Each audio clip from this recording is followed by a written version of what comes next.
شهر رمضان الذي أنزل فيه القرآن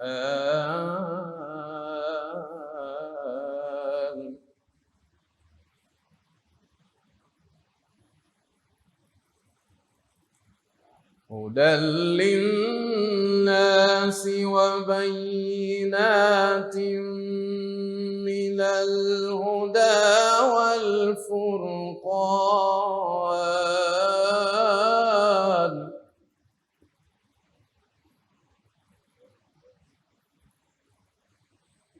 فمن شهد منكم الشهر فليصمه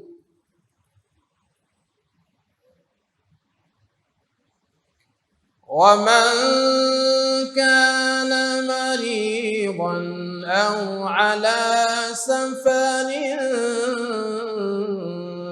فعدة من أيام أخر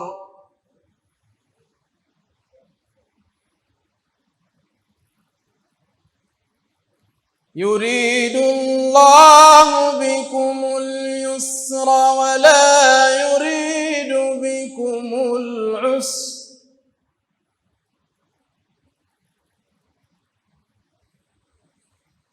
ولتكملوا العدة ولتكبروا الله على ما هداكم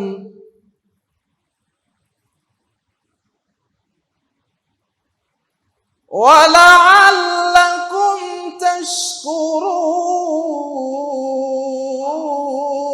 تشكرون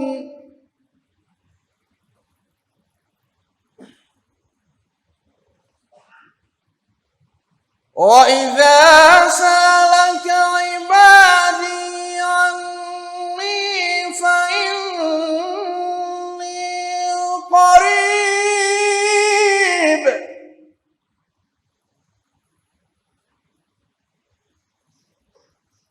أجيب دعوة الداع إذا دعان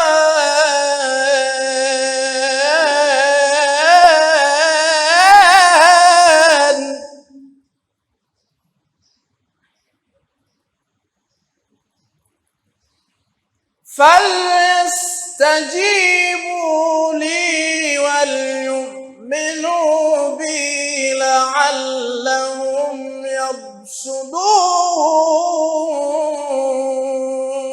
يرشدون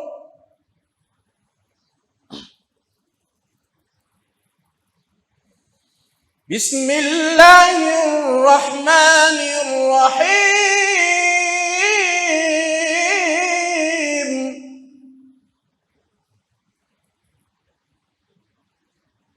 إنا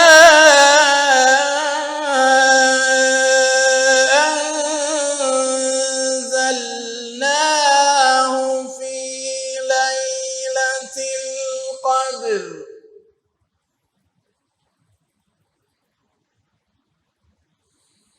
وما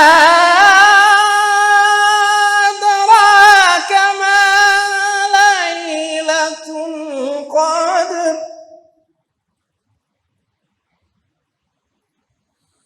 ليلة القدر خير من 1000 شهر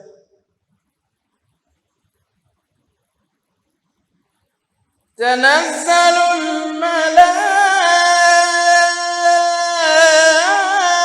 الملائكة والروح فيها بإذن ربهم من كل أمر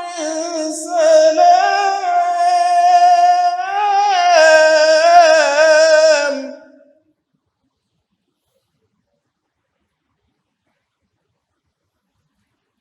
تنزل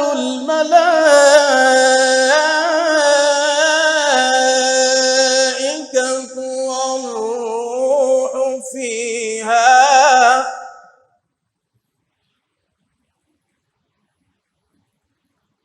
تنزل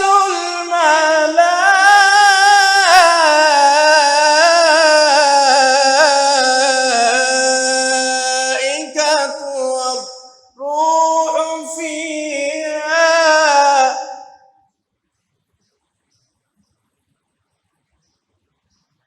تنزل الملائكة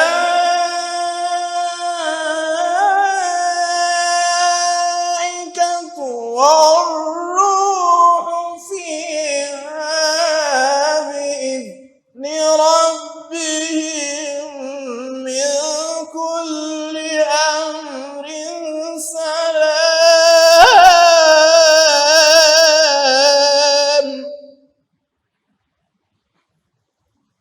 سلام هي حتى مطلع الفجر. صدق الله العظيم. الفاتحة. الحمد لله رب العالمين، والصلاة والسلام على رسول الله محمد صلى الله عليه وسلم. ربنا تقبل منا إنك أنت السميع العليم، وتب علينا إنك أنت التواب الرحيم. اللهم إنك عفو كريم تحب العفو فاعف عنا. ربنا آتنا في الدنيا حسنة وفي الآخرة حسنة وقنا عذاب النار. اللهم اغفر للمؤمنين والمؤمنات والمسلمين والمسلمات الأحياء منهم والأموات برحمتك يا أرحم الراحمين. وصلى الله على نبينا محمد وعلى آله وصحبه وسلم، والحمد لله رب العالمين. السلام عليكم ورحمة الله وبركاته. إن الحمد لله نحمده ونستعينه ونستهديه ونستغفره ونتوب إليه، ونؤمن به ونتوكل عليه ونثني عليه الخير كله، نشكره ولا نكفره ونخلع ونترك من يفجره. اللهم إياك نعبد ولك نصلي ونسجد وإليك نسعى ونحفظ، نرجو رحمتك ونخشى عذابك، إن عذابك الجد بالكفار ملحق. أشهد أن لا إله إلا الله وحده لا شريك له ولا وزير له ولا معين له ولا شبيه له ولا مثيل له، ليس كمثله شيء وهو السميع البصير. الأول بلا بداية والآخر بلا نهاية، لا إله إلا الله وحده لا شريك له، له الملك وله الحمد، يحيي ويميت وهو حي دائم لا يموت أبدا، بيده الخير وهو على كل شيء قدير. وأشهد أن سيدنا ونبينا وحبيبنا وإمامنا وقدوتنا محمدا رسول الله، إنه بلغ الرسالة وأدى الأمانة ونصح الأمة، وتركنا على المحجة البيضاء ليلها كنهارها، لا يزيغ عنها إلا هالك. فصلوات ربي وتسليماته عليه وعلى آله وصحابته أجمعين، أما بعد. Maashara alhadhirin, katika darsa yetu ambayo imechukua nafasi ya siku zote 4 katika mwezi mtukufu wa Ramadhani, ikiwa na anwani ya sababu za mmomonyoko wa tabia na maadili kwa watoto wetu. Tukazungumza zaidi ya nukta 4 na leo inshallah tutaendelea katika sababu ya 5 ambayo tuliigusia jana. Tukasema sababu ya 5 ambayo inapelekea tabia chafu na mbaya na maadili mabovu kwa watoto ni alkhilqatul fasida wa rifaqu su, mchanganyiko mbaya anaochanganyika nao mtoto yule na marafiki waovu anaoandamana nao mwanao. Tukasema hili ni zito mno katika yale matatu yote manne yote ambayo yamepita, la umaskini na ufukara na mizozo kati ya wanandoa na talaka na matukio yake na ya baadaye na faragha ambazo watoto wanazipata na kushindwa kuzitumia au kuzitumia vile ambavyo haikupaswa wazitumie. Na hizi tulizozungumza jana na ndizo zilizotuchelewesha kuendelea na sababu ya 5, kwa sababu tulitaka angalau tutoe solution. Kama tumezungumza tatizo, na tuzungumze na utatuzi wa tatizo hilo. Tukagusia ufukara na utatuzi wake, tukagusia mizozo na solution yake, tukazungumzia talaka na suluhisho lake.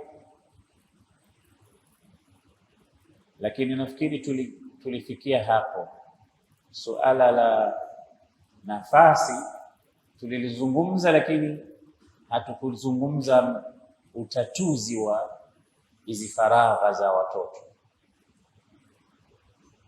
Nazo ni muhimu kwa sababu zinapelekea kuharibika kwa maadili ya watoto wetu, na ni juu ya wazazi lazima waandae faragha nzuri za watoto ili wasije kuja kupata tabu wao na jamii au na taifa. Kwa hiyo kwa maksudi, mzazi anatakiwa ajue mtoto wake anacheza nini, ana faragha ipi, anatumia nini katika hizi social media. Pia lazima uwe na murakaba, hususan katika zama hizi za leo ambazo ni za utandawazi. Kuna faragha nyingi ambazo mtoto anapata, we baba hujui, hususan anapokuwa na hivi vitu vya maendeleo hivi kama simu na dada zake simu. Unaweza ukaona mtoto amefunga mlango, amelala, asubuhi unamuona ameamka, anaendelea na shughuli zake, kumbe halali kabisa, anakesha. Na anakesha katika jambo gani? Yapo mengi ya kumfanya mtu akakesha. Nasema zamani ulikuwa ukiambiwa Imam Abi Hanifa alikuwa akiunganisha udhu aliyousalia isha anausalia sala ya alfajiri. Sisi wenyewe tukishangaa tunapoelezea mambo haya, inakuwaje mtu anasali udhu wa isha na usalia alfajiri? Lakini zama za WhatsApp na dada zake WhatsApp tumejua kwamba kweli unaweza ukaunganisha isha na alfajiri kama kupepesa. Unaweza ukainamia mitandao usiku kuanzia saa 2 usiku mpaka unaambiwa as-salatu khairu minan naum, afu bado unasema bado sijaimaliza hisa yangu. Kile unachoshughulisha nacho hujakimaliza, unaona imeadhiniwa haraka, mbona kumekucha haraka sana? Wewe unaweza hata ukaunganisha udhu wako wa isha ukasalia nini alfajiri. Vijana ambao wanatumia social media wanaweza wakanielewa. Ni mara ngapi umekesha macho kabisa, huendi kokote, umeinamia simu yako, internet yako, kompyuta yako, unahama kutoka katika hili unakwenda kwenye jambo lingine. Kwa ni vizuri wazee wakawa wanayajua haya, kwa sababu hapo katika mitandao wengi pia huwa wanapotoka, hususan watoto, kwa sababu watoto ndio watoto. Vijana bado hawajakomaa kiakili, wanaona mambo ambayo si saizi yao kuyaona, wanavurugwa, akili inachanganywa na vitu vingi ambavyo watu wanaviona kwenye mitandao. Hususan watoto huwa wanapenda kufanya majaribio. Ameona mtu anavuta shisha, akipata wenzake wanajua shisha, anambia na mimi nijaribu kidogo. Akiona vitu aina fulani ambavyo yeye hajawahi kuviona vina muathir, na binadamu anakuwa na ghariza, matamanio. Kwa hiyo anatokea mambo mengi ambayo mtu anajifunza kupitia katika mitandao. Hii mitandao ni kisu chenye makali mawili, kinapata huku na kinapata huku. Kwa hiyo itategemea kiasi gani mtu atakitumia. Kwa hiyo Mwenyezi Mungu anatutaka tuwaandae watoto jasadiyan, aqliyan, kwa mwili na akili, tuwaandae. Ndio maana Qur'ani inasema wa'iddu lahum mastata'tum min quwwa wa min ribatil khayli turhibuna bihi aduwallahi wa aduwakum. Anasema wajiandaeni, sio mnakurupuka tu kwamba likitokea jambo mnafanya tu. Hakuna kufanya bila maandalizi. Aiddu, lazima mtu ajiandae. Sasa Qur'ani inasema maandalizi ni muhimu. Sio unasema namwachia Mungu mimi kila kitu, Mungu atanifanyia. Hapana, yeye Mungu ndo anakuambia jiandae. Mastata'tum, kadri ya uwezo wenu. Kana kwamba anasema jiandae kadri ya uwezo wako, patakapobaki sasa niachie mimi. Lakini ujiandae, usiseme namwachia Mungu, hapana. Jiandae kwa kadri ya uwezo wako. Ya Rab, huu uwezo wangu nimejiandaa mpaka hapa, sina zaidi ya walipobaki na kuachia wewe. Ndio wa'iddu lahum, hao wanaotaka kumaliza dini ya Mungu na kummaliza mtume wenu na kukutoeni katika nchi yenu na kufanya mambo ambayo yatakuja na madhara kwenu. Aiddu lahum, na nyinyi andaeni, mujiandae kwa ajili yao. Mastata'tum min quwwa, kwa kadri ya uwezo wenu katika jambo la kuwa na nguvu. Ziko wapi nguvu? Zitafutwe. Ndio maana mtume anasema alipofika katika nchi ya Maka, watu wa Maka wakawa wanasema waacheni waingie hapa. Wenyewe walikuwa hawashibi, hawana nguvu, wamekonda kwa sababu ya homa, ni madhaifu.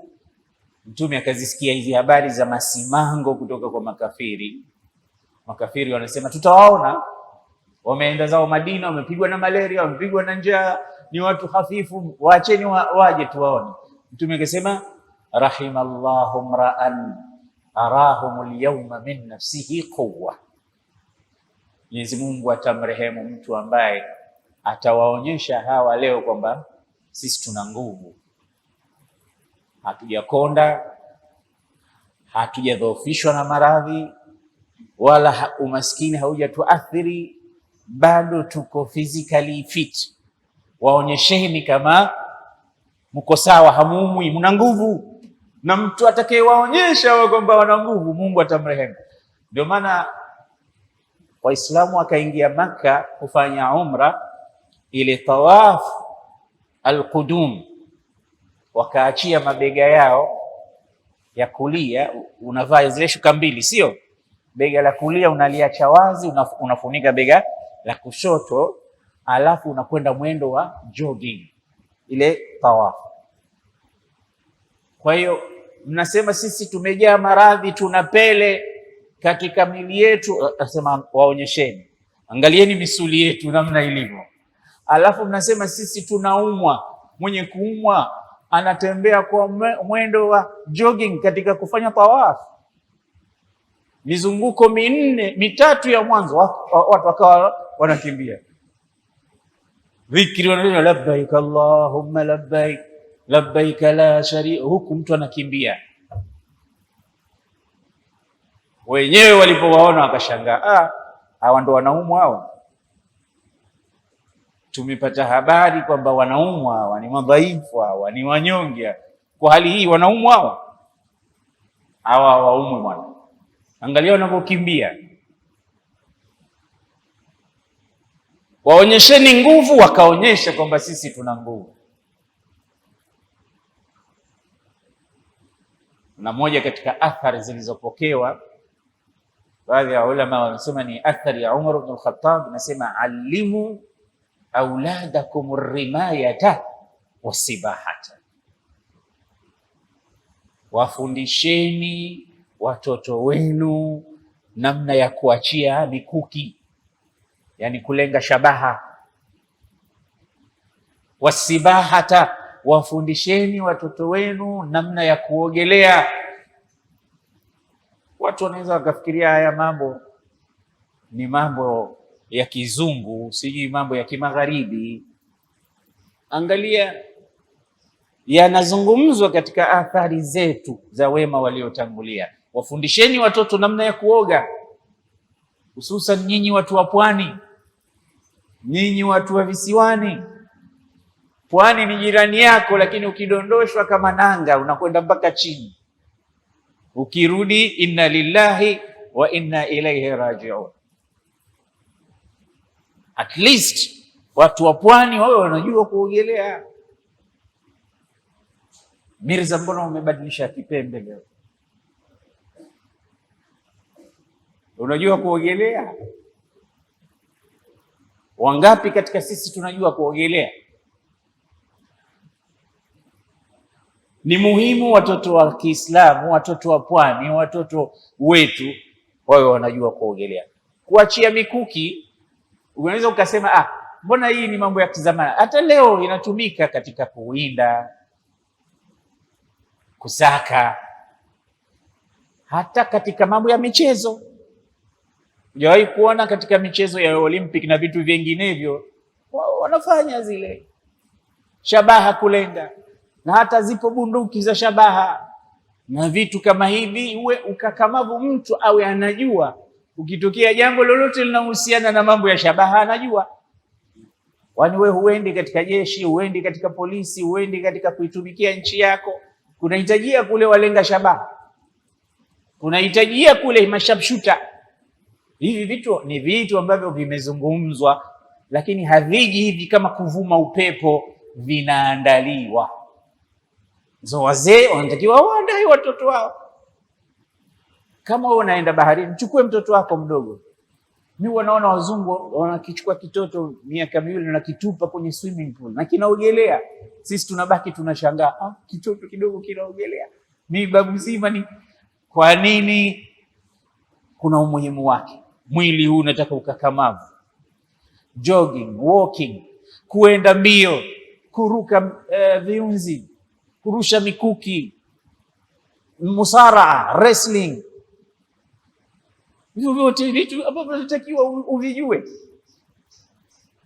Akija mtu hapa anamnyanyasa imamu wako, unamtupa mieleka, unampiga ngwara na unamtetea. Vitu hivi vinatakiwa.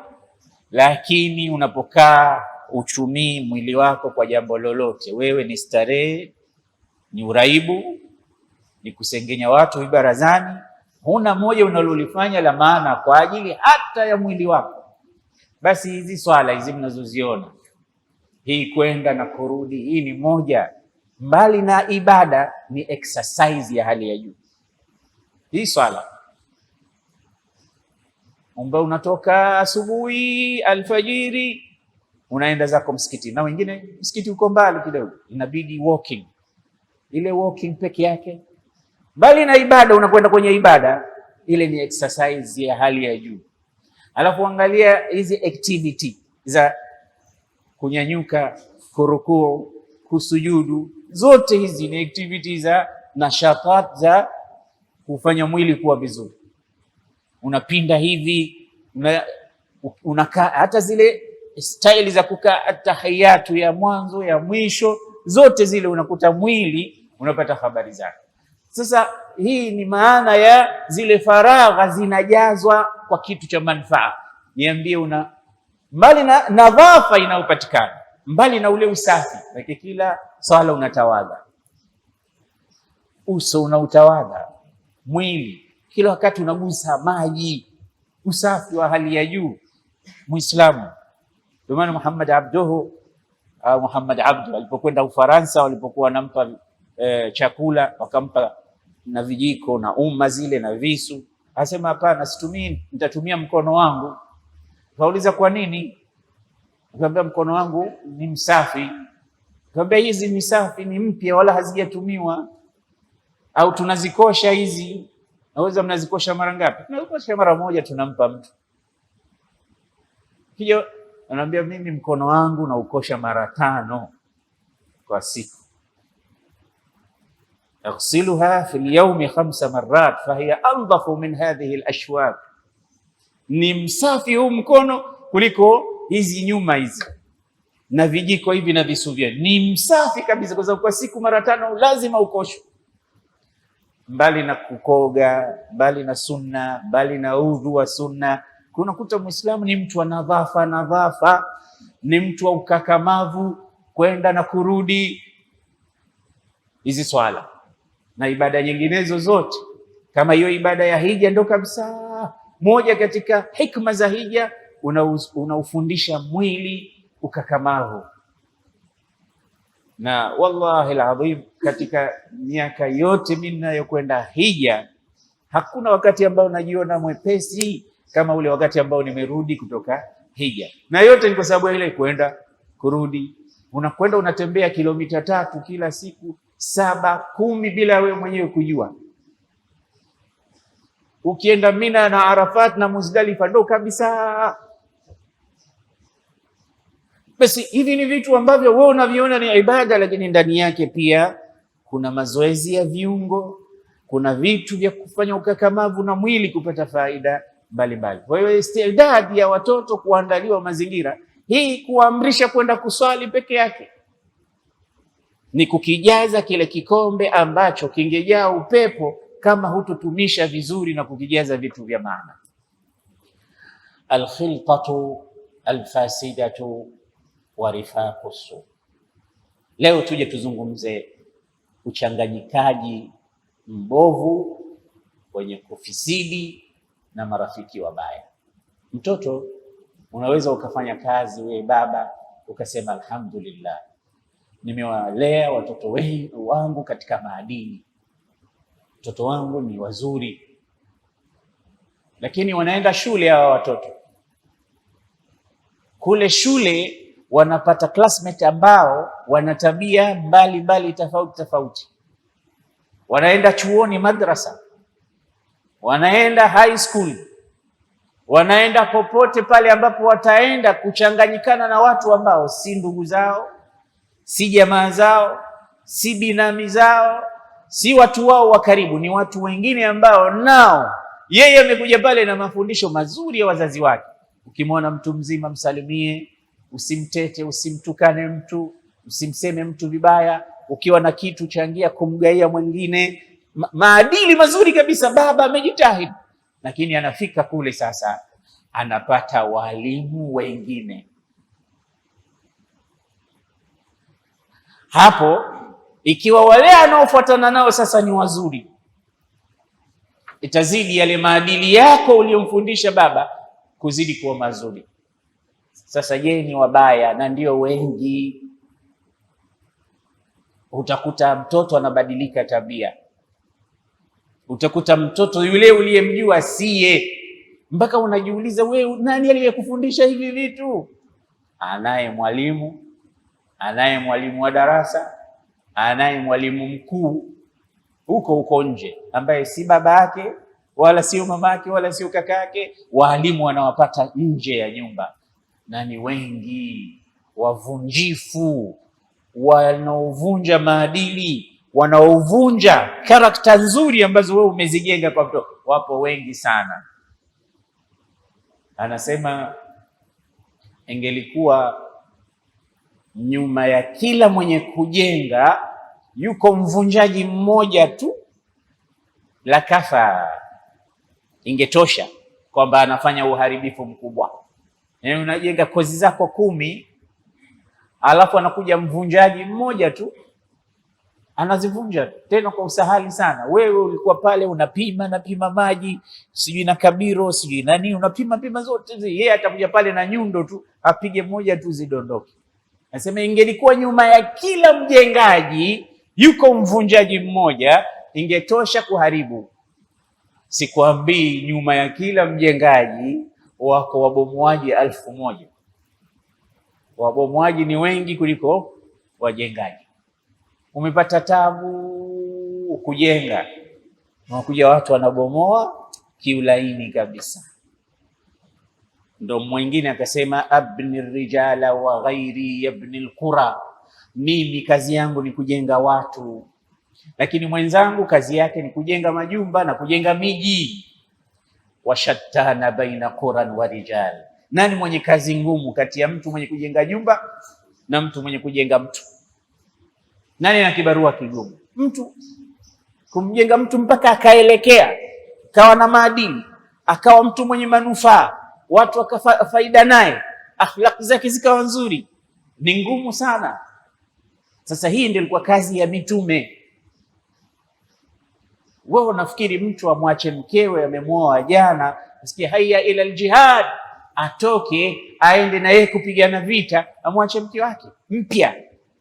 Ungesema wa zamani ameshamaliza miaka, kisha mchoka. Ndo kwanza, na nyinyi mabwana harusi mnajua, ikiwa ndio kwanza ndoa inakuwaje? Hata kutoka hutoki, uko kule, lakini ndio kwanza mtu na anatoka, kwa sababu anajua mafundisho ya mtume ni nini.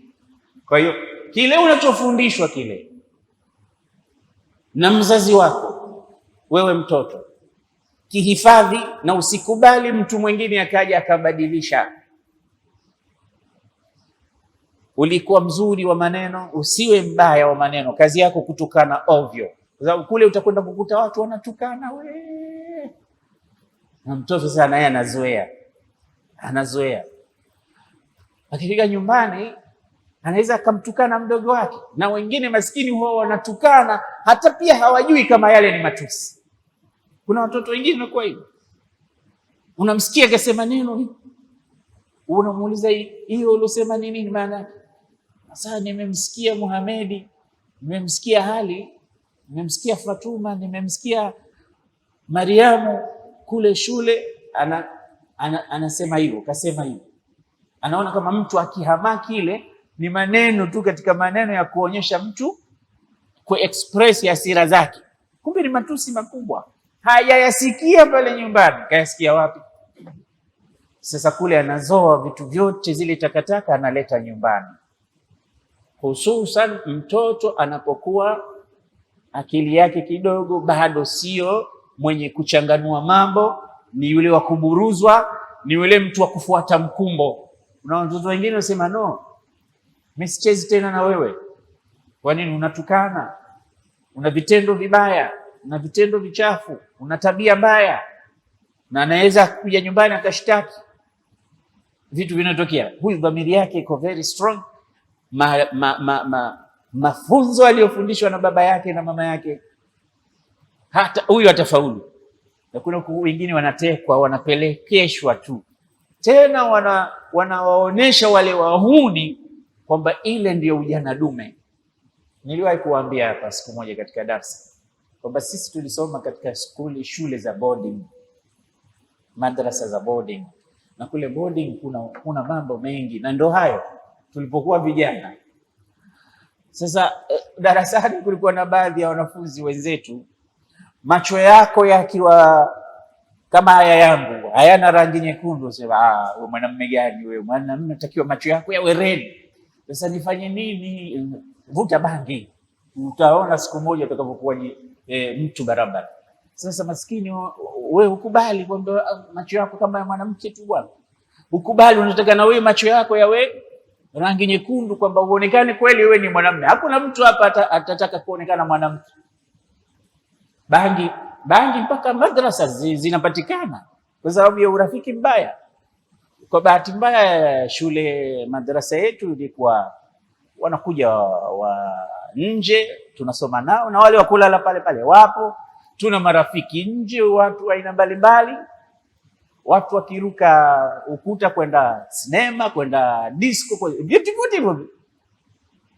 vyote. Bangi zipo na madawa kulevya mengineyo yapo, na watoto kutoka katika kila aina. Unajua, na wazee wengine mtoto wangu huyu amenishinda, mnamwambia bwana mpeleke madrasa. Akakushinda nini? Anavuta mpaka bangi huyu, mpeleke kule watamtengeza. Kumbe anaenda kule naye kutengeza wengine. Yule anayejua bangi anakwenda nayo. Kuna watu hata hawaijui bangi imekaaje, yeye anaijua. Akiona tu mche wake, watu wasema mboga hii, sio mboga hii, sio mchicha hii, bangi. Anaijua vizuri. Basi anaisokota, anaivuta, anakupa na wewe, kwa sababu hutaki kuonekana macho yako meupe, na wewe unapiga bangi. Alafu ndio inaanza mwanzo. Sasa na kuna wahuni wengine mpaka wanaitungia mashairi. Mimi niliwahi kusikia mashairi ya kuisifu bangi. Anasema albanju wal hashishu sawa. Sema bangi na hashishi, yani nyasi au madawa yale ya mitishamba. Anasema albanju wal hashishu sawa. Bangi na hashishi ni kitu kimoja tu. Kisha sema fil batni dawa, ni dawa ya tumbo. Haya, ulisikia lini bangi ni dawa ya tumbo? Sema indama al-ainu la tara sawa, wakati macho hayaoni vizuri yaketumia bangi. Sasa unaona mpaka watu wanaisifia bangi, na mpaka leo vijana wetu wanavurugwa siku ya harusi, wengine wanavuta bangi. Naambia bwana, usije ukatuangusha. Ni siku ya harusi yangu bwana, piga bangi moja nzuri. Nilipofika kule bwana, mimi sina haya kabisa. Eti usipokuwa na haya ndio unakwenda kufanya mambo yako vizuri. Na kama tungekuwa tunaweza tukafanya sensa hapa, tukawauliza watu wasiseme uongo, ni Ramadhani na Mungu anakuona na uko msikitini, sema kweli, hujavuta bangi wewe siku ya harusi? Utakuta ipo percentage ya vijana mtu amepiga bangi. Sasa haitokuacha ile, kwa sababu uraibu ndio uraibu. Utapiga siku ya harusi, kiona mambo kidogo mengine unarudia mpaka inakuwa hook. Umekuwa umeshaathirika na kama vile sigareti ambazo zinawaathiri watu, mirungi na vitu vingine vyote, wanaanza kidogo kidogo, na wengi huwa wanafundishwa na rafiki zao. Ndio maana wazazi wanatakiwa wawe aware marafiki za watoto wao ni akina nani. Mtume sallallahu alaihi wasallam anasema katika hadithi ya Abu Musa al-Ash'ari, hadith sahih, anasema mathalul jalisi salih wa jalisi su kahamil al-misk, mfano wa rafiki mzuri na mfano wa rafiki mbaya ni kama muuza uturi, hamil al-miski, yani aliyebeba manukato, wa nafikh al-kir, na mfano wa rafiki mbaya ni kama mfua vyuma mwenye kupuliza kwa ajili ya kutengeza na kutoa kutu vile vyuma vyake. Hawa wasema ni mifano kwa marafiki. Rafiki mzuri ni kama aliyebeba uturi. Mtume anasema imma an yahdhiyaka au tabta'u minhu au tajidu minhu raiha au rihan tayyiba. Rafiki mzuri ni kama muuza uturi.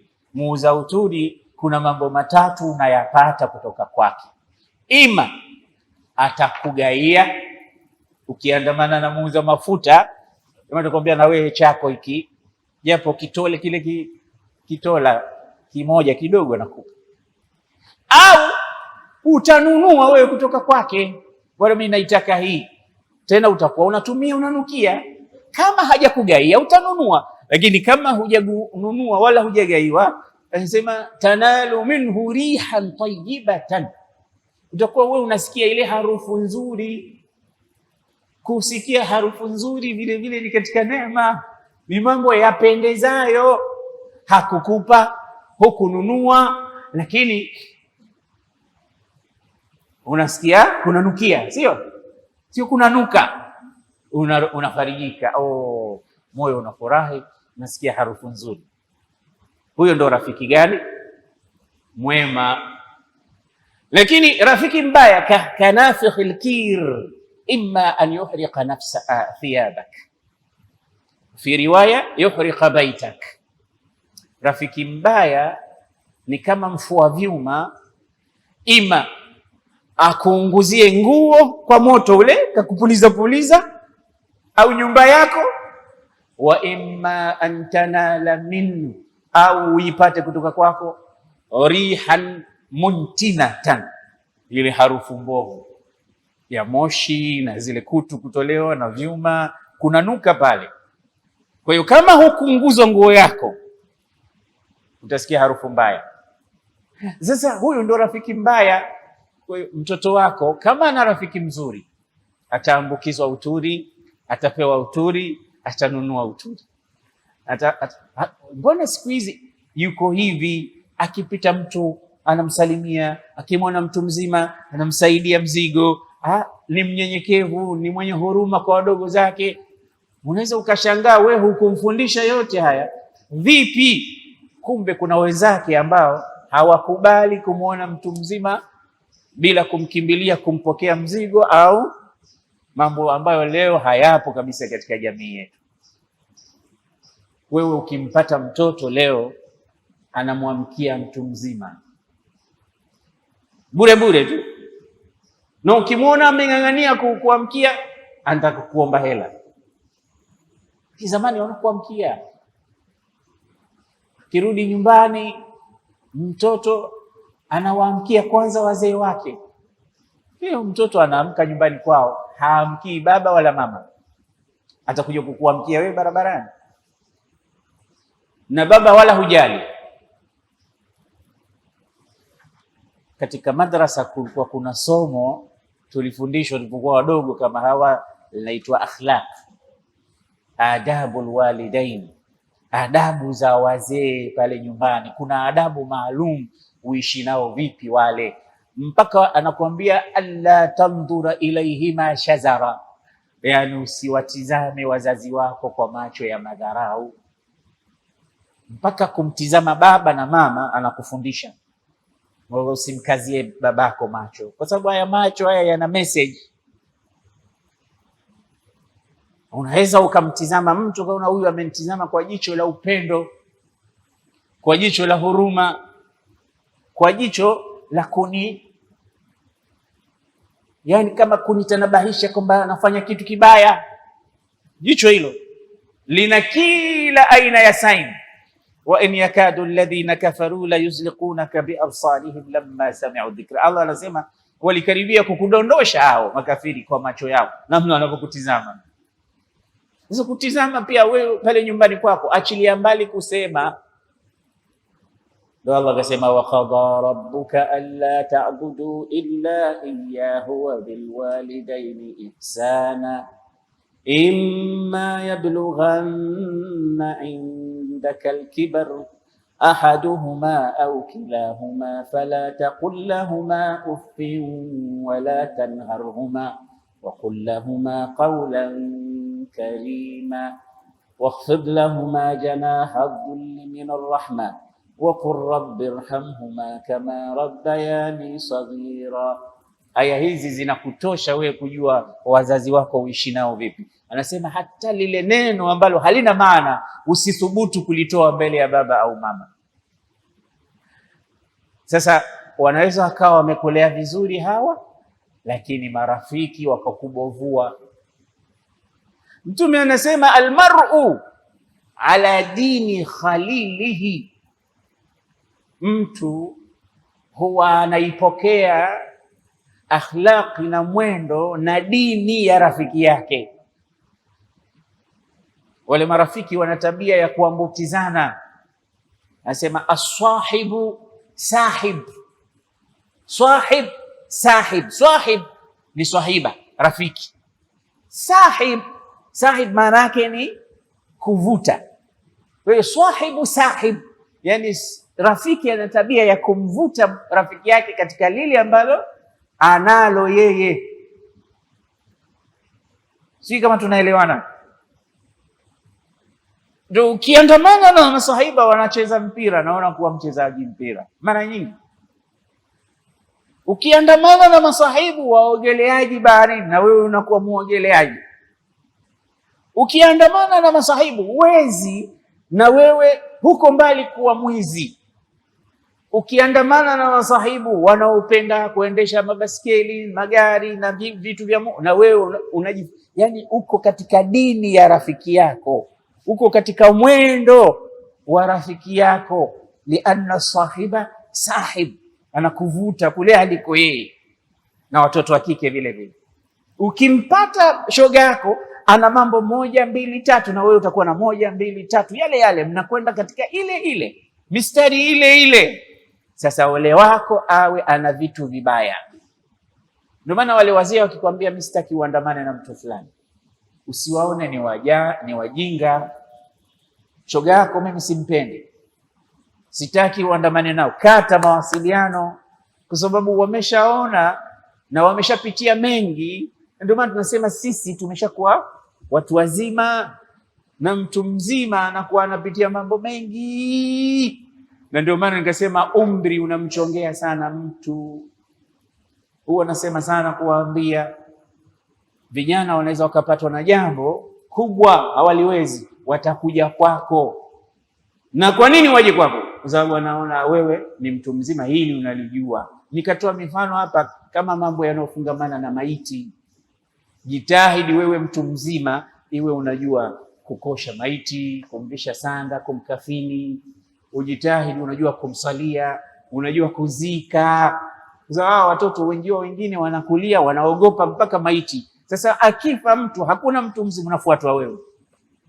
Wewe mtu mzima, wewe ulikuwa mwenyewe unakimbia kila maziko. Sasa limekufika, na mara nyingine linakufika nyumbani kwako. Babu, twende katusaidie, baba yetu amekufa. Unaanza kubabaika, njoo msalie maiti wetu. Kiangalia unaonekana unasujudu badala ya nini? Unaambia nini? Unasema baba yenu alikuwa mtu mkubwa, ndio maana sala yake imebadilika. Vyote hivi kwa sababu hukujifundisha kutokea ulipokuwa kijana. Kwa umri wako unawafanya watu wakutegemee katika mambo. Mmoja ni kwamba wewe una experience. Maana wewe una miaka 60 sasa. Hebu niambie, katika life yako yote umezika watu wangapi miaka 60? Hivi bado tu hujajua kuosha maiti? Kila mwezi wanakufa watu wangapi kwenye au hajafa mtu nyumbani kwenu, bali hujajifundisha tu. Unasubiri kitu gani? Wanajua wewe unajua. Kwa hiyo ni vitu ambavyo watoto na vijana watakukimbilia. Kwa hiyo jitahidi vile vitu vya dharura kama mtu mzima uwe navyo, vya kijamii. Kwa hiyo watoto wapo, lakini wewe unawafundisha, unawaelekeza. Hivyo ndivyo unavyotakiwa. Bali Mtume sallallahu alayhi wasallam katika hadithi nyingine anasema almar'u ala dini khalili, ndio hiyo tuliyozungumza. Anasema katika nyingine iyyakum wa karina su, au iyyaka, tahadhari wa karina su, na rafiki mbaya. Sahib, karin, jalis, zote yani watu ambao wanakuwa karibu sana na wewe. Iyyaka wa karina su, kaa mbali sana, tahadhari sana na rafiki mbaya. Fa innaka bihi tu'raf, kwa sababu wewe unajulikana kupitia yeye. Wewe unatafsiriwa kupitia huyo rafiki. Umewahi kuona ule mfano wanasema albahaimu ala ashkaliha taqau, yani njiwa wanaruka na kundi la njiwa wenzao, kunguru wanaruka na makunguru wenzao, yani yange wale wanaruka na kundi la yange wenzao. Yani kila ndege hawezi akajichanganya na ndege wengine wakawa ni marafiki wanaruka pamoja. Huwezi kumwona njiwa na kundi la makunguru wako pamoja wana celebrate, utaona wao kwa wao. Ndio urafiki namna. Kwa hiyo ukijiingiza wewe njiwa katika kundi la makunguru, utahesabiwa na wewe ni nani? Ni kunguru vile vile. Misri mmoja aliwahi kusema, uli man tusahib aqul lak man ant, uli man tusahib aqul lak man ant, yani qul li man sahibuk aqulu laka man ant, niambie rafiki yako ni nani, mimi nitakuambia wewe ni nani. Ukishamwambia mtu mimi rafiki yangu ni fulani, basi atakwambia wewe ni mtu fulani. Yani anakujua kupitia nani? Kwa hiyo ukiandamana na wale madalali, ukisema tu mimi rafiki yangu ni dalali fulani, atakwambia sasa nipe bei ya nyumba ya mtaa fulani. Anajua huyo ni mwenzake na hiyo ndo kazi yako. Hata kama sio kazi yako, utakuwa una idea fulani, kwa sababu kila siku jamaa anazungumza kuhusu habari ya kuna nyumba Chukwani, kuna nyumba Buyu, kuna nyumba Mbweni, kuna nyumba kwa Mchina karibu na msikiti wa Uthman Maalim. Vitu hivi vyote utakuwa wewe unavijua, kwa sababu ndio mazungumzo yake, mazungumzo yenu. Na tena anaweza akakutuma, bwana kule mtaani kwenu ukisikia kuna pahala nyumba nini, ukawa unamfanyia kazi bila wewe kujua. Hivi vitu vinamata katika maisha. Kwa hiyo watoto wanaowaharibu au kuwatengeza, na kuwatengeza mara nyingi kuna kuharibiana tu, ni marafiki tena wabaya. Na Qur'ani imetuambia al-akhillau yawma idhin ba'duhum li ba'din aduwwun illa al-muttaqin. Khalil, sahib, qarin, jalis, hizi zote ni aina za marafiki. Qarin yeye pia ni rafiki. Khalil ni rafiki wa ndani, rafiki yule wa ndani kabisa. Sasa anasema marafiki siku ya Kiyama watakuwa maadui. Al-akhillau yawma idhin ba'dhuhum li ba'dhin aduwwun, marafiki watakuwa maadui wao kwa wao siku ya Kiyama. Huyo rafiki yako uliokuwa naye siku ya Kiyama mtakuwa maadui. Kwa nini? Kwa sababu ya yale ambayo utakwenda kuyakuta katika daftari lako. Mwanzo, mtu wa kwanza kunivutisha bangi ulikuwa wewe. Mwanzo, mtu wa kwanza kuniuza kwa wanawake na wanaume na kufanya mambo maasi na machafu mbalimbali, kuibia watu, kukamata watu, kuwa pickpocket, kuwachomolea watu, kuwapiga kabari watu, ulikuwa wewe. Yani unakuwa ni mwalimu katika mambo mengi ambayo mtu atakwenda kuyaona siku ya Kiyama yamejaa katika daftari lake. Na Allah anakuambia wa kullu insanin alzamnahu ta'irahu fi unuqi wa nukhriju lahu yawma alqiyamati kitaban yalqahu manshura iqra kitabak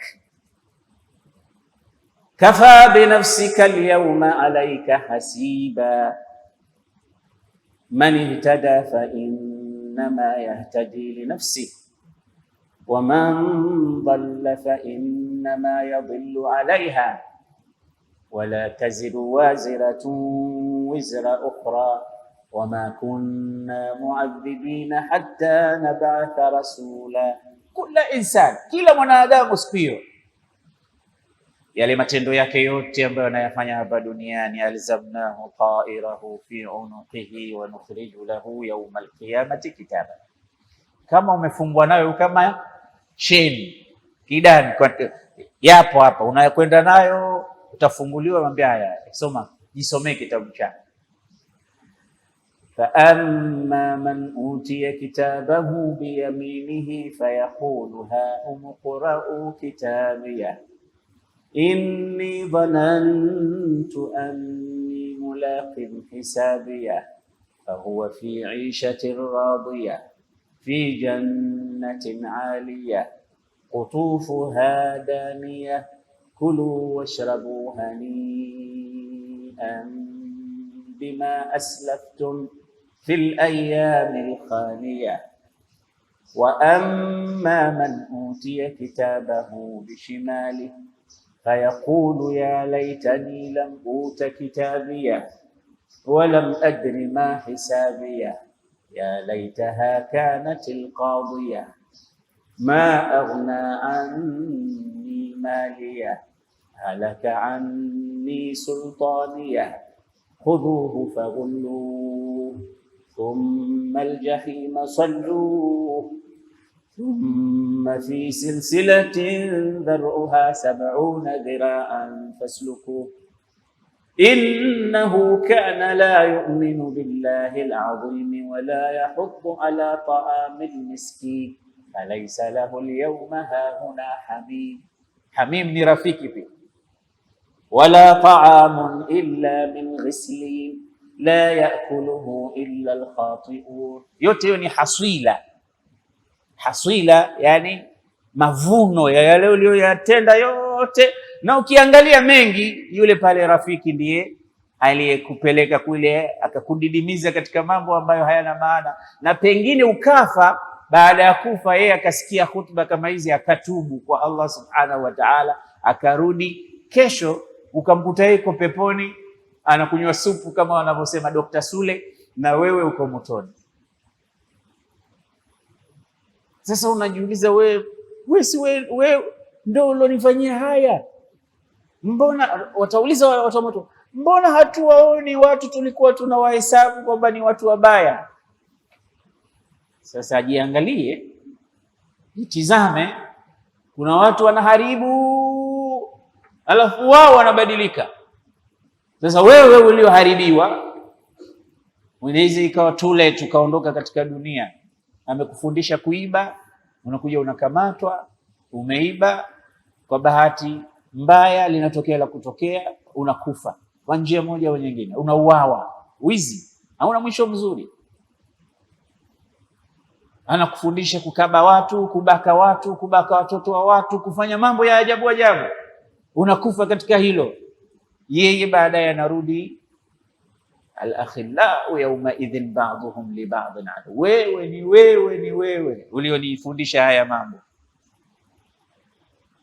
Allah anasema katika suratul Furqan, wa yawma tashaqqaqu as-samaa'u bil ghamami wa nuzzila al-malaa'ikatu tanzila al-mulku yawma idhin al-haqqu lir-rahman wa kana yawman 'ala al-kafirina 'asira wa yawma ya'addu adh-dhalimu 'ala yadayhi yaqulu ya laytani ittakhadhtu ma'a ar-rasuli sabila ya wailata laitani lam attakhidh fulanan khalila.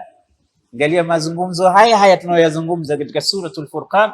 Allah anasema siku ya Kiyama kuna watu watauma vidole kwa majuto, watasema ya laitani, ya laiti lam attakhidh fulanan khalila, sikumfanya mtu fulani ni rafiki yangu. Non, anajutia urafiki wake na mtu fulani. Siku hiyo ya Kiyama, yauma ya'addu dhalimu, siku atauma dhalimu vidole kwa majuto. Yani ni ishara hizi, unaona mtu akifanya jambo ambalo la kusikitisha na hawezi kurudisha, anauma vidole. Ningejua, nisingejua, lakini yamekwisha. Ya'addu dhalimu ala yaqulu, anasema ya laitani ittakhadhtu ma'a rasuli sabila, ya laiti ningechukua njia aliyoifundisha mtume, bora ningemfuata mtume ningeokoka. Ya wailata, ole wangu, laitani lam attakhidh fulana khalila, laitani nisingemfanya rafiki mtu fulani. Kwa nini unasema hayo? Anasema laqad adallani ani dhikri ba'da idh ja'ani wa kana ash-shaytanu lil-insani khadula. Adallani, amenipoteza. Huku kupotea huku kote ni yeye, kazi hii ameifanya yeye. Ni wangapi tumepotezwa na marafiki zetu? Ni wasichana wangapi wamepotezwa na marafiki? Tena huko vyuoni na mashuleni ndio kuna hatari. Yani hajasalimika hata kwenye vyuo vya Qur'an mtu, japokuwa ile nisba ya ufisadi inakuwa ndogo kuliko katika vile vyuo vingine tunavyovisikia. Nilienda ziara katika nchi fulani, tukaenda kutembelea chuo kikuu kimoja. Basi wale wanafunzi wa pale wanasema hapa kumwona mtoto wa kike na mtoto wa kiume wanaishi kama mume na mke hapa kwenye hizi mabweni haya ni kitu cha kawaida mno. Tena mtoto wetu wa Kiislamu anakaa na mtu ambaye tofauti na imani na dini na yeye, ndio mke wake. Akienda kule chuoni, yani anampikia, anamfulia, yani ana nyumba yake. Nywele zilinisimama za mwili mzima. Anasema hicho ni kitu cha kawaida sana mno. Sikwambii katika vyuo vinginevyo hivi vitu vipo. Kwa hiyo wewe unajua mtoto wako ameenda kusoma, kumbe ni mwanamke wa mtu. Wewe unajua mtoto wako ameenda kutafuta elimu, akija apate kazi au fanyeje, akipata mimba anatoa, sababu uzito. Mambo mengi yanatokea kwa sababu ya marafiki na watu wale unasaudiana naye. Ni vitu wanasema hiyo ni vitu vya kawaida. Tena wewe ukishangaa, watu wanakushangaa wewe unatoka wewe hujui kama haya mambo hapa. Kila mtu ana mwanamke wake, yani wanaishi kama wanandoa. Ni kitu cha kawaida. Cha kuumiza zaidi, itikadi na akida na dini na vitu kama, yani ni vitu vinavyoripua moyo ukisikia wewe mzazi. Na kuna mengi ambayo mimi labda siyajui, wengine wanayajua, yanapatikana tu katika sehemu kama hizo: kazi, chuoni, vyuoni, vyuo vikuu, mashuleni, mashule ya bweni, boarding school. Marafiki unaopata kule watoto ni kitu kikubwa mno. Mara nyingine tufikirie sana, kweli elimu tunaitaka, kweli tunataka watoto wetu wasome chuo kikuu, kweli tunataka hivi, lakini lazima kwanza tupige hesabu ya dini yake mtu kabla ya dunia yake.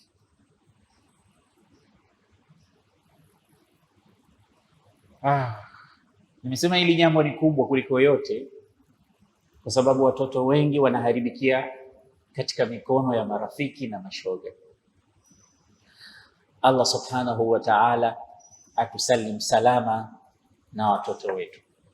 Lakini leo ni angalau niongeze jambo moja, kwa sababu mchana ni mrefu kidogo na adhana ya maghrib nadhani saa 12 bado dakika saa 1 kasorobo takriban. Tuongeze jambo moja ambalo linachangia ufisadi na uharibifu wa watoto wetu, tabia zao. Tusistrike katika jambo moja, tuongeze jambo la pili kwa leo. Jambo la pili ambalo linaharibu maadili ya watoto wetu ni suala la adhabu wanayopewa mtoto kutoka kwa wazazi. Namna ya wazazi, baba na mama, wanavyomtreat katika kumuadhibu, kumtia adabu mtoto, zile anwa'u min al-adhab. Hili ni suala ambao walezi na wanachuoni wa ilmu ya ijtima, social education, yani wanakaribia wote kuagree juu ya neno moja kwamba miongoni mwa tatizo kubwa linalopotosha tabia na kufanya watoto wawe wabaya wa tabia ni kule kupigwa sana na kuadhibiwa sana na kupewa adhabu sana pale nyumbani na wazee. Adharbu wasukhriya watashhiri, yani pigo. Pale nyumbani kuna bakora kama 10 zimewekwa, huwa zinavunjika moja baada ya nyingine juu ya mgongo wa yule mtoto, mara nyingine kwa makosa madogo, kwa vitu vidogo. Kama mzazi ukimwona anapompiga mtoto wake utafikiri amepandisha mashetani, namna anavyokuwa anafanya vitu vya ajabu. Mtoto anapigwa huyo, ukiangalia mwili mzima umejaa alama. Wengine wanachomwa na moto. Umesikia kesi za watoto wanachomwa na moto. Mtoto kaiba shilingi 500 nyumbani au 200, anamfunga pamoja na makaratasi kwenye mikono, alafu anawasha yale makaratasi, mtoto anaungua mikono, anasema anamtia adabu asiibe tena. Mtoto kafanya kitu chochote cha makosa nyumbani, anachukuliwa, anafungwa kichwa chini miguu juu. Yani pale kuna adhabu kuliko prison. Nyumbani pale ni jela. Sasa sio tu kupigwa, kuchapwa, sio tu hivyo, na kuna kutukanwa. Baba utakapomsikia anamtukana mtoto wake pale, matusi ambayo hujawahi kusikia wewe, utasikia anatukanwa mtoto. Sio tu kutukanwa na maneno sasa yale ya kejeli. Mwangalie huyu ng'ombe, liangalie hili dubu, liangalie vitu kama hivyo, yani mbuzi wewe, mbwa wewe, yale maneno ya ovyo na majina. Hakuna jina pale nyumbani isipokuwa mtoto keshapewa katika majina mabaya.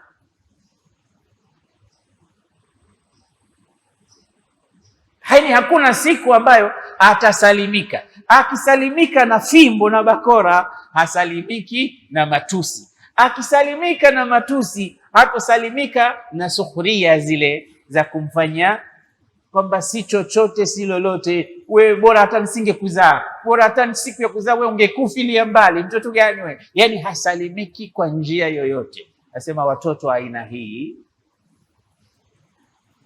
huwa inaathiri sana mwelekeo wa tabia zao.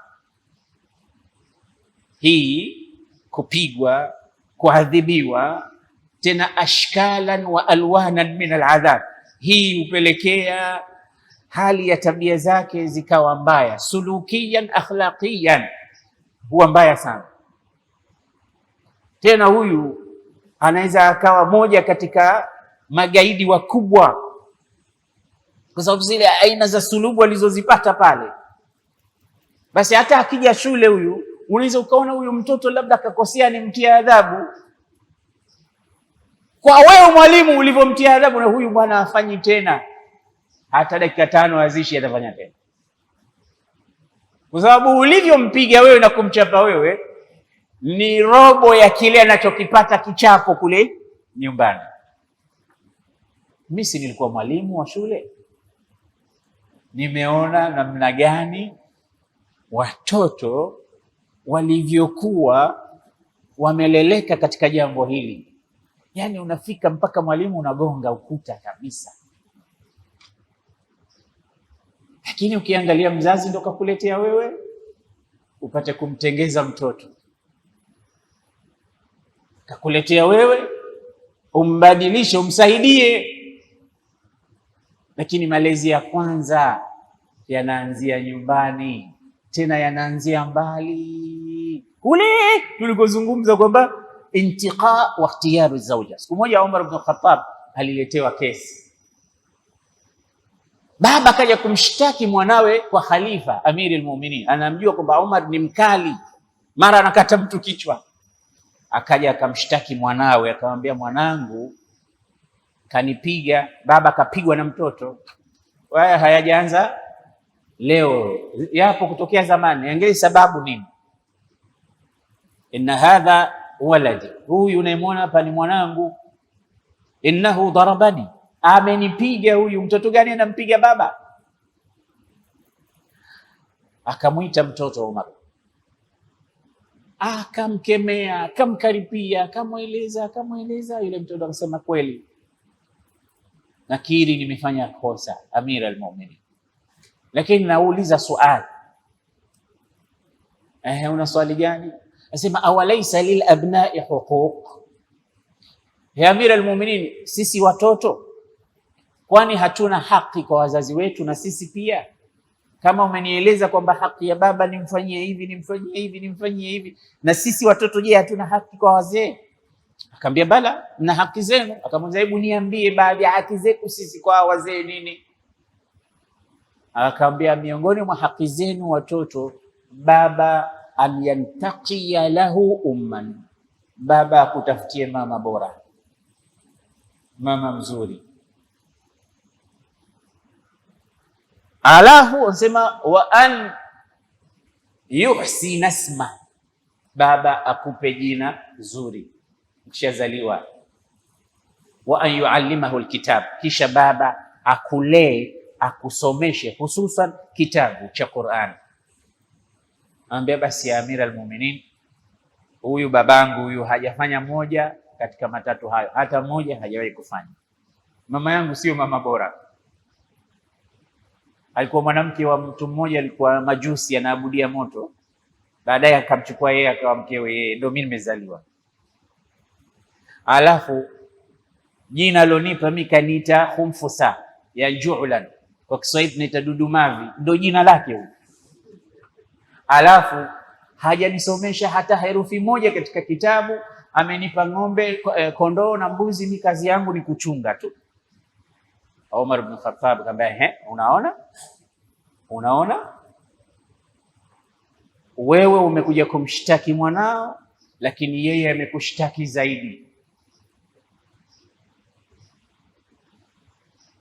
amekushtaki zaidi. Hujamchagulia mama, hujamchagulia hata jina, basi angalau mwite jina zuri. Unamwita lile dudu ambalo kazi yake ni kubiringisha vitu vichafu, ndio jina la mwanao kweli? Wewe hujaona jina isipokuwa hilo? Alafu msomeshi unampa tu kazi za kufanya, kazi yake kupiga makondoo na mbuzi. Sasa kakuona na wewe ni mmoja katika makondoo kakupiga. Sasa tuangalie pia na haki zao watoto. Sasa wazazi tunaanza sisi, tunawabovua sisi watoto, tunawaharibu sisi watoto, hatusemi na watoto wetu, hatuelekezi, hatuna sisi. Hata mtoto wako ukiona ametiwa adabu, cha ajabu wewe ndio unakasirika, unakaribia kupigana. Hakuna mtu asinipigie mtoto wangu mimi, mtoto mwenyewe hana adabu.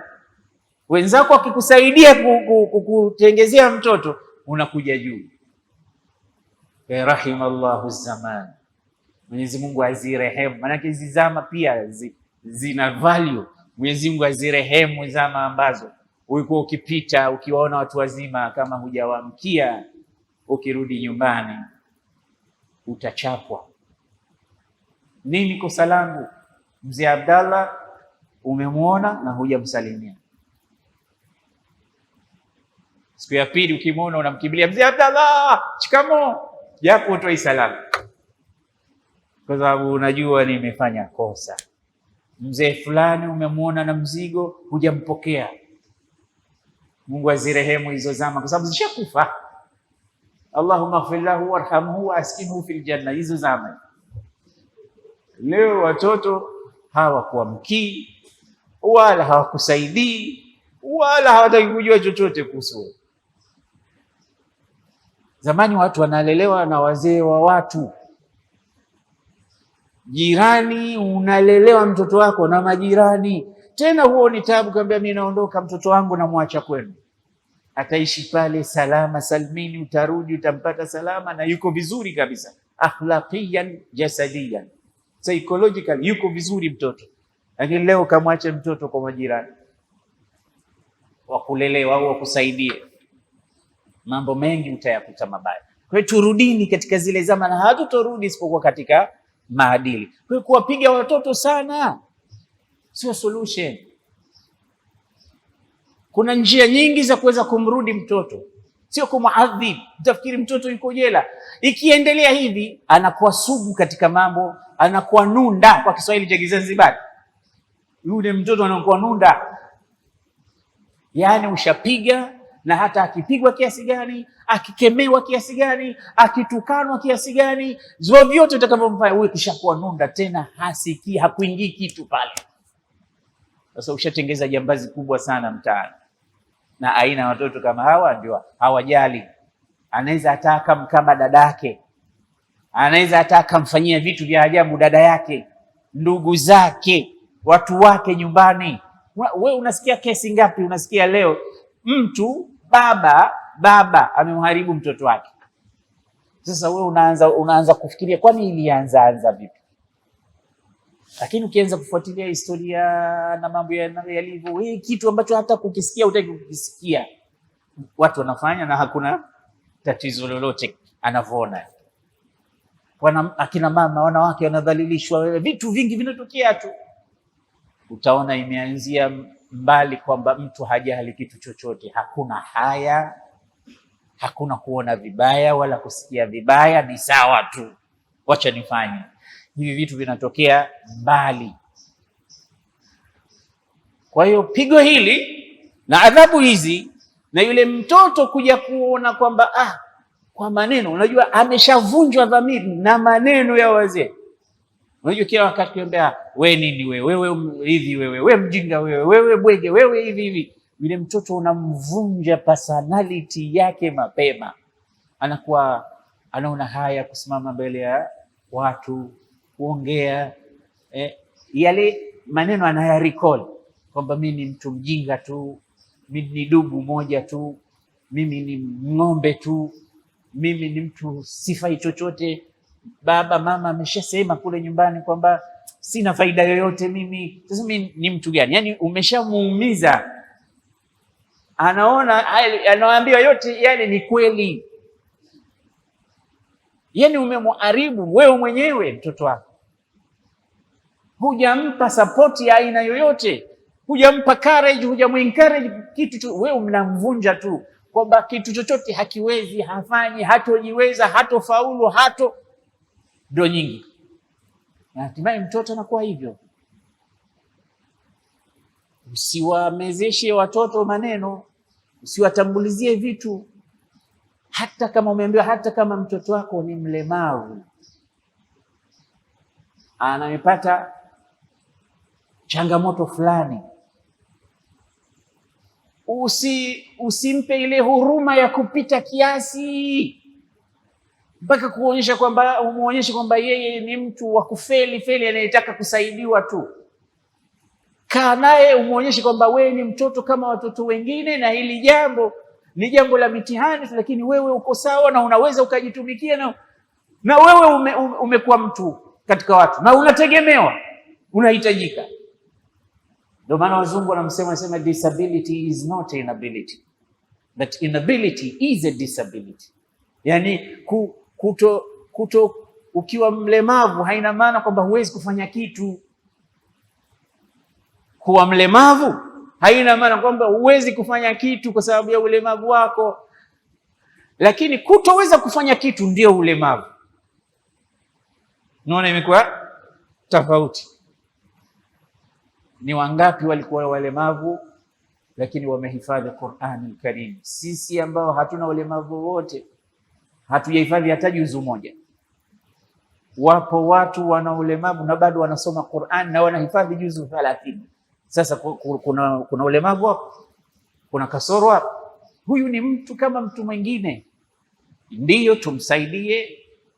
Kama ndugu yetu hapa anafanya kazi kubwa, kwa sababu wapo vijana wengi hapa hawasikii hichi ninachozungumza, lakini ishara hii wanafahamu, na wao ni watu katika jamii, tunawahitaji. Lakini sio umezaa mtoto amepata changamoto kidogo unamfanya ile, yani care imekuwa zaidi ya lazim, mpaka yule mtoto anajiona kama yeye kama sio mtoto wa kusaidiwa nini. Mwachie nguo saa nyingine ajitahidi avae mwenyewe, usimvishe. Ajitahidi, muonyeshe tu njia, atembee, usimshike mkono mara nyingine, ajitutumue, afanye vitu vingi kama hivyo, yani apate kujua kwamba na yeye ni sawa na yule ambaye ana miguu yake, ana mikono yake, ana macho yake, ana masikio yake. unampa nguvu, unamjengea uwezo, courage ya kuweza na mimi naweza nikafanya, na wanafanya mambo mengi.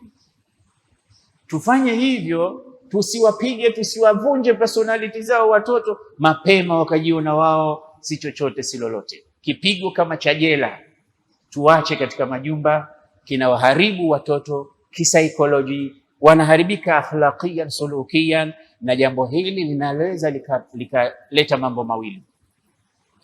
Mbali na tabia mbaya na chafu, mambo mawili mengine yanaweza yakawa karibu na mtoto huyu: kucommit suicide, kujiua. Kwake yeye inakuwa ni furaha, ni rehema zaidi kuliko kuishi nyumba ile. Anaweza akajiua, akajitupa pahala popote, akajitundika, akajifanyia jambo lolote, lakini kuhakikisha anamaliza maisha ya tabu yale kwa njia hiyo. Ima kama ataona kwamba hii ni njia kwake yeye ni mbaya sana ya kujiua, anaweza kakimbia nyumba, usimuone tena maisha yake yote, ukawa tu unasema nilikuwa na mtoto lakini sijui sasa hivi yuko wapi. Na ipo mifano mengi.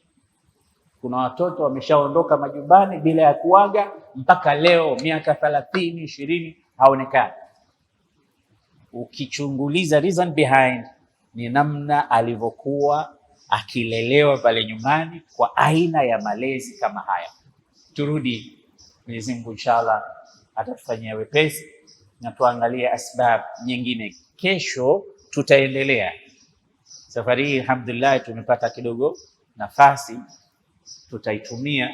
Kesho tutaendelea na mada hii, ikiwa ni sababu ya ngapi kesho?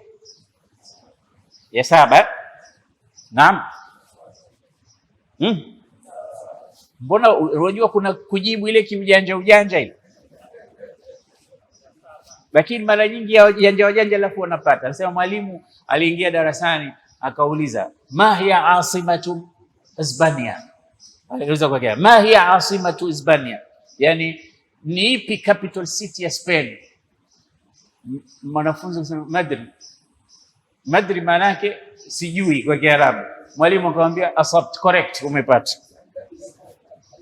Madrid yeye alipata, kumbe Madrid. Sasa yeye mwalimu akasema umepata. Ndio mnavyojibu nyie kijanja janja. Semeni ni ngapi leo? Wengine wasema ya 5, wengine wasema ya 7. Ya 7. Ya kwanza ni nini? Ya kwanza ufukara, ya pili mizozo, ya 3 ya talaka, ya 4 faragha, ya 5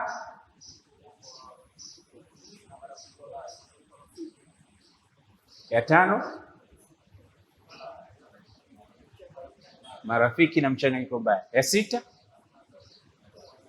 adhabu zinazotokea kutoka kwa wazazi kwenda kwa watoto. Kweli ni 6. Kesho inshallah tutaondokea ya 7. Mwenyezi Mungu awabariki nyote, awarudishe majumbani kwenu mkiwa salimina ghalimin. Ashhadu an la ilaha illa Allah astaghfirullah nas'aluka aljannata wa na'udhu bika minan nar. Ashhadu an la ilaha illa Allah astaghfirullah نسألك الجنة ونعوذ بك من النار. أشهد أن لا إله إلا الله نستغفر الله نسألك الجنة ونعوذ بك من النار. اللهم إنك عفو تحب العفو فاعف عنا يا كريم. اللهم إنك عفو تحب العفو فاعف عنا. اللهم إنك عفو تحب العفو فاعف عنا يا كريم العفو. ربنا أرنا الحق حقا وارزقنا اتباعه وأرنا الباطل باطلا وارزقنا اجتنابه. يا حي يا قيوم برحمتك نستغيث أصلح لنا شأننا كله ولا تكلنا إلى أنفسنا ولا إلى أحد من خلقك طرفة عين. اللهم إنا نسألك موجبات رحمتك وعزائم مغفرتك والغنيمة من كل بر والسلامة من كل إثم والفوز بالجنة والنجاة من النار برحمتك يا أرحم الراحمين. بفضل سبحان ربك رب العزة عما يصفون، سلام على المرسلين والحمد لله رب العالمين. والسلام عليكم.